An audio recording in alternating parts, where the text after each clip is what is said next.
美绝密情报泄露，乌军无人机袭击俄本土，俄罗斯最大的微电子厂起火。乌俄最新战报：乌摧毁俄军机械化突击队。为抵御乌军攻势，俄摧毁赫尔松地区的桥梁。乌军基本联合武器训练时间增加。乌俄战场之上，朝鲜士兵正面临困境。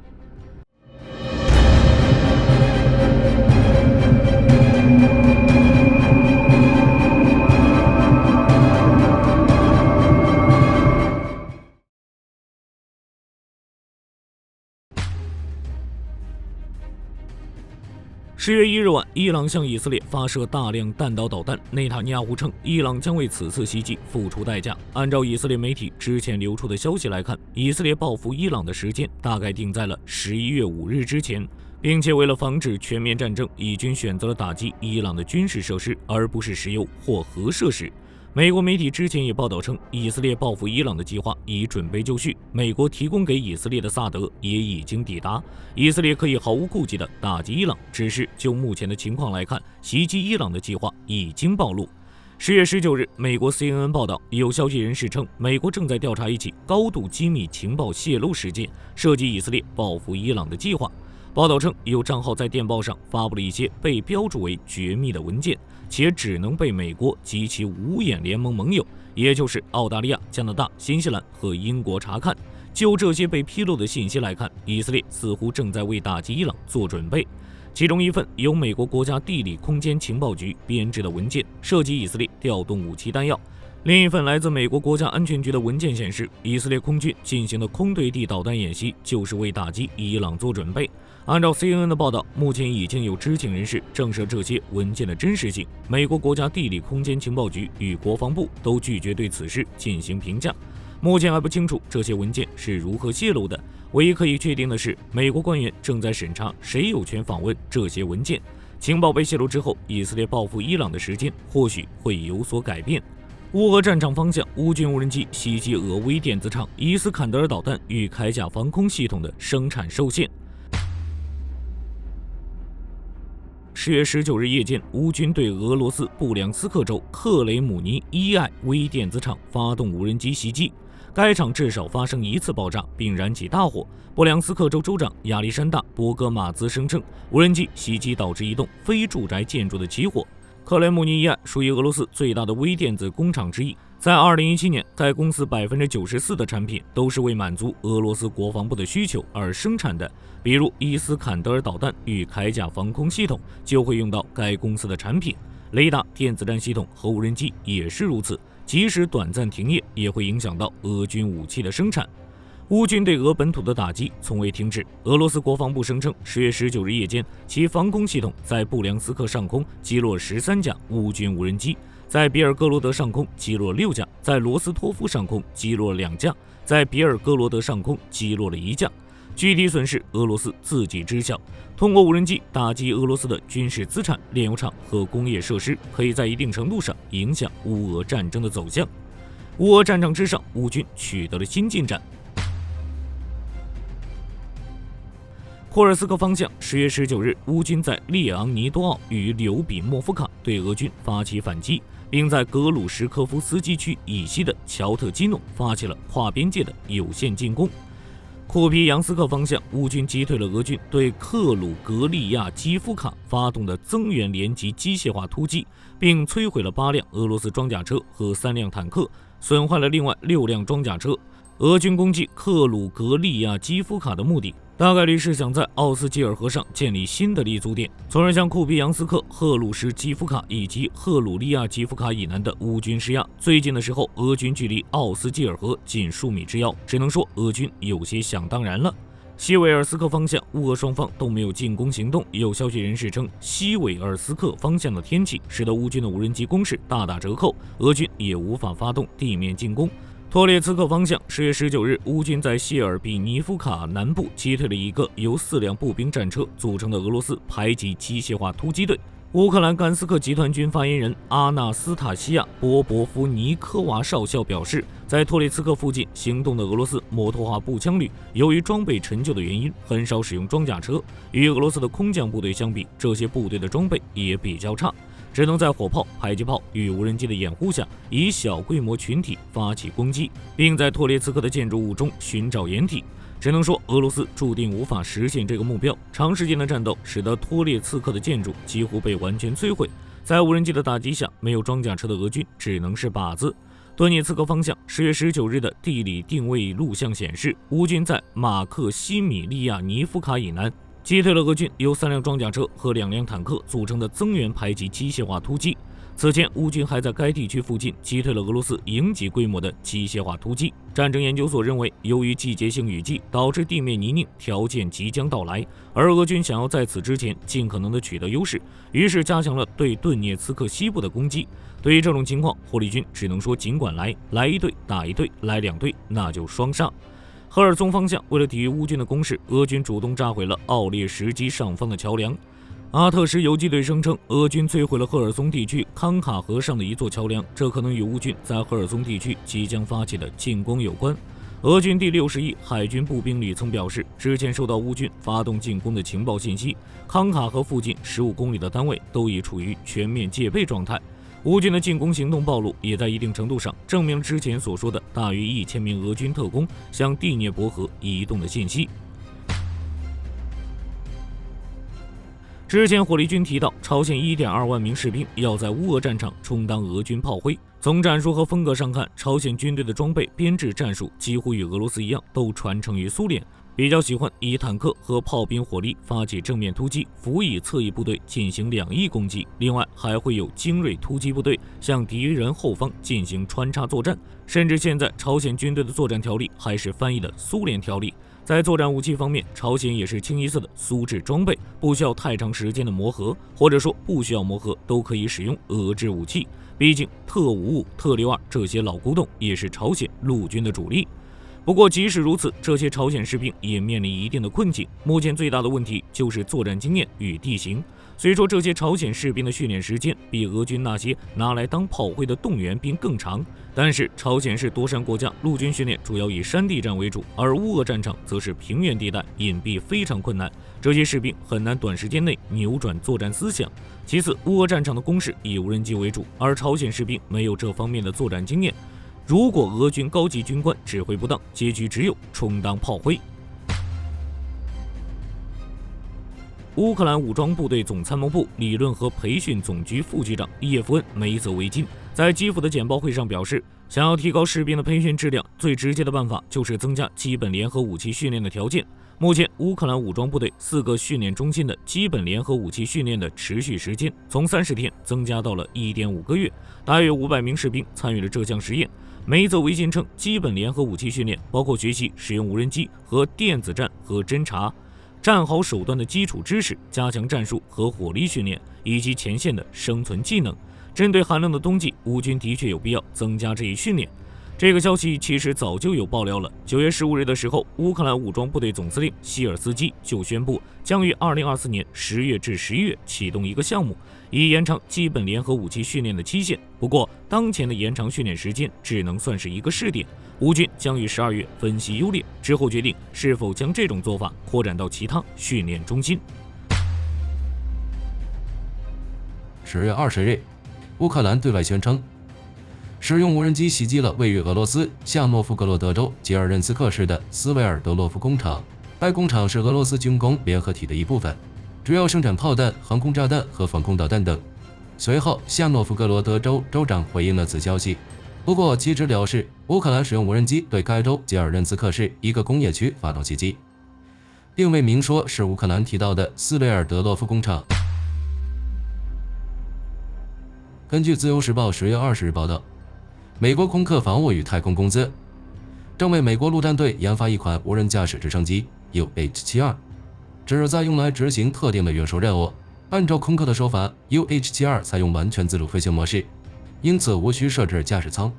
可在机头后方直接增加货舱空间，能容纳大型货柜或装备，甚至运送导弹。此外，空客还表示，由于 UH-72 目前处于设计阶段，美国陆战队并未要求其具备攻击能力。不过，若是后续有此要求，会通过开放式系统架构进行改装。预计到2025年底，海军陆战队将决定是否继续推进该计划。如果顺利进行的话，赛季将于2028年或2029年生产出首批原型机。当地时间10月21日，以色列国家检察官办公室宣布逮捕7名为伊朗工作的间谍。根据报道，此次被逮捕的间谍都是以色列人。检方表示，这是以色列近年来发生的最严重案件之一。据悉，这些间谍人员全部来自以色列北部城市海法及周边地区。在被抓捕之后，检方指控这些人拍摄、搜集以色列国防军基地与设施等信息，包括位于特拉维夫的国防军总部、以色列南部的内瓦蒂姆空军基地、以色列北部的拉马特戴维空军基地以及铁穹阵地等。此外，间谍人员还搜集以色列军方与安全系统高级任务的敏感信息。根据检方公开信息显示，部分间谍人员已经为伊朗工作2年，迄今为止已经为伊朗执行了数百项任务。对此，伊朗方面尚未作出回应。根据以色列媒体报道，以色列国防军在加沙北部的作战中遭遇哈马斯武装的伏击，导致国防军第401装甲旅旅长达克萨阵亡。根据国防军的调查发现，第401装甲旅在加沙北部贾巴利亚的一场战斗中，旅长达克萨与其他几名军官从坦克上下来，步行到一个观察点时发生爆炸，导致旅长达克萨当场阵亡。第52营旅长重伤，另有2名军官受轻伤。迄今为止，共有6名以色列国防军上校在战斗中阵亡，其中4人在2023年10月7日的袭击中阵亡的。根据媒体报道，以色列官员透露，以色列针对伊朗导弹袭击的回应已经板上钉钉。此外，还有消息显示，10月19日发生的内塔尼亚胡住所遭遇无人机袭击事件，不会影响以色列对伊朗展开报复的规模与时间。根据英国媒体报道，英国将与德国签署一份防务协议，有助于为英国与欧盟签署更紧密的军事和安全关系铺路。英美将其称为历史性的防务协议。根据协议，将使得英德2国在北约东部与俄罗斯交界处举行联合演习，可能会使爱沙尼亚与立陶宛境内，同时还将使英德2国能够共同采购更多的武器，并在开发、生产下一代武器方面展开更加紧密的合作。英国国防大臣表示，俄乌冲突爆发之后，欧美国家向乌克兰提供价值数百亿英镑的援助，使得欧美国家必须补充库存，而这份协议将支持英德2国的国防工业。与此同时，有报道显示，英国正在寻求与欧盟达成更广泛的安全与防务协议，涵盖防务、情报、共享、能源以及非法移民等领域。有消息人士表示，与德国签署的这份协议将是第一步，在接下来的1年内，英国将与布鲁塞尔进行实质性会谈。而在此前的北约会议上，英国表示，与德国达成的协议将是2010年以来最重要的双边协议，双方将展开更加紧密的军事合作，包括核武器实验与联合军事行动方面的合作。在会议期间，英国宣布将与德国、法国、波兰以及意大利等国合作，研发欧洲下一代远程导弹。根据军方消息人士表示，新型导弹射程将超过500公里，预计将为1000公里至2000公里的新型陆基巡航导弹，为北约提供对抗俄罗斯的新力量。这些导弹将比暴风影巡航导弹更强。英国表示，这项研发计划是为了加强北约自身威慑与保护欧洲的一部分。此外，英国还宣布加入新的钻石倡议，寻求与欧洲防空系统联网，确保欧洲大陆可以更好地防御导弹袭击。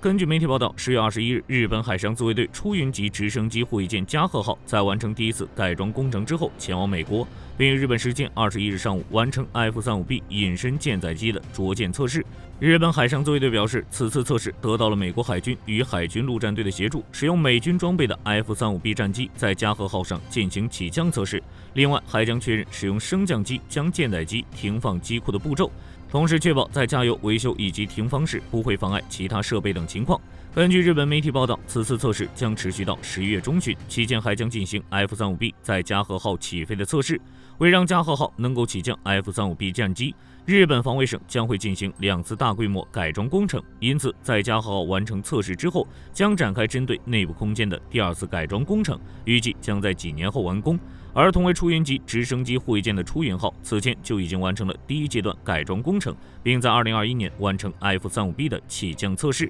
关于出云号与加贺号，日本政府表示，2艘舰艇并不会长期搭载 F-35B 战机，表示并不是宪法上所说的攻击型航母。根据俄罗斯媒体报道，法国外交部长让·诺埃尔·巴罗表示，预计将在明年向乌克兰交付首批幻象2000战机。同时还将为乌克兰训练幻象战机飞行员。根据报道，法国计划向乌克兰援助20架幻象战机。当地时间10月21日，以色列国防部发布消息称，国防军仍在黎巴嫩南部展开行动，并在过去1天内，以军基于情报在黎巴嫩南部展开有限且局部的定点打击行动，对300余个真主党目标发动袭击。与此同时，以色列表示，自冲突爆发以来，通过对真主党的袭击，已经消灭真主党7名旅长、20名营长以及24名连长，并对3200余个真主党武装目标进行打击，包括多个武器库、发射装置、反装甲阵地、基础设施以及军事据点等。与此同时，黎巴嫩真主党武装表示，当天对以色列特拉维夫郊区的以军情报基地发射了火箭弹，并对以色列北部多个目标发动袭击。10月17日，美军突然出动 B-2轰炸机对也门胡塞武装发动袭击，目标是胡塞武装的地下武器储存设施。根据五角大楼的说法，这些设施内存储了大量先进常规武器。然而，外界认为此次出动 B-2并非简单的袭击也门胡塞武装。有媒体表示，此次袭击行动其实是美国全球隐秘轰炸行动的一次预演。此次行动与以往的美英联合行动不同，在此次的行动中，中东美军基地会出动 F-15、F-16等战机，挂载2000磅级与5000磅级炸弹，对胡塞武装进行打击。但由于中东各国的普遍反对，美军无法使用这些国家的空军基地出击，只能依靠部署在红海海域的航母起降战斗机，或者是通过海军舰艇发射巡航导弹，这在一定程度上限制了美军所能使用的重型武器。但 B-2隐身轰炸机不同，完全可以凭借洲际飞行能力从中东以外的空军基地出发。值得注意的是，在此次 B-2远程轰炸行动中，五角大楼发言人莱德拒绝透露 B-2的飞行路线。从航程上来说，如果 B-2从美国本土出发，在对胡塞武装实施空袭之后再返回本土，相当于一次环球飞行，中途需要经过多次空中加油，行动复杂程度非常高。而在此前的局部冲突中，对中东目标实施空袭的美军轰炸机，通常是从迭戈加西亚空军基地起飞，不仅远离其他地区威胁，同时还不容易被外界检测，有利执行隐秘的空袭任务。有媒体表示，根据美国空军的动态，此次出动的 B-2很可能是从密苏里州的怀特曼空军基地出发。不过，澳大利亚国防部表示，在10月17日的袭击中，澳大利亚提供了支持，包括美军飞机进入澳大利亚的北部。澳大利亚媒体表示，位于北部的空军基地是美军对胡塞武装进行大规模空袭的中转站。而这个基地很可能是澳大利亚空军廷德尔基地。尽管澳大利亚国防部发言人此后在声明中否认了 B-2从廷德尔起飞的猜测，但不少分析认为不排除 B-2在空袭行动结束后在廷德尔降落的可能性。根据日本媒体报道，俄罗斯正在通过人海战术扩大控制范围。在乌东战场，俄乌打起了现代阵地战。之所以称为现代，这是因为无人机成为了主要的打击手段。为此，双方都构筑了阵地，即便遭受炮击，仍然可以使用。但若是离开阵地，就会被敌方无人机发现。也正因此，俄乌双方都难以向前推进，但俄军依旧在扩大控制范围。其中一个重要原因就是采用了人海战术。根据英国媒体报道，法国国防部长塞巴斯蒂安·勒科尔尼在接受采访时表示，联合国与法国维和部队已经成为以军在黎巴嫩袭击的目标，以军还向法国部队巡逻路线附近开火。迄今为止，有多个国家都在研制下一代战机，但由于各种原因，各国下一代战机的设计方案不断调整，迟迟都未确定真正的外形。但在近期举行的2024东京国际航空展上，由日本、英国以及意大利联合研制的 GCAP 计划的新一代战斗机外形正式在航展上亮相。美国媒体援引英国 BAE 系统高层的话表示，该项计划的战机外形已经确定。在10月20日，日本政府官员表示，三国防务部分负责人一致同意将加速推进 GCAP 战机的联合开发计划，预计将在2035年前进行部署。与此同时，还在英国成立了负责该项目的全球作战空中计划国际政府组织。根据报道 ，GCAP 项目是在美国提出的暴风战斗机基础上进行研发，结合了英国、日本以及意大利的先进航空计划，希望可以打造一款将超音速巡航与最新空战计划融为一体的先进战机，以此来取代欧洲台风战机与日本 F-2战机。此次在日本航展上亮相的战机外形与7月份英国范保罗航展上的模型基本一致，仅有主翼、后机身以及尾部略有变化。好了，这期视频到这就结束了。各位认为乌军会在赫尔松发起新攻势吗？可以在视频下方留言，大家一起讨论。我是火力军，下期见。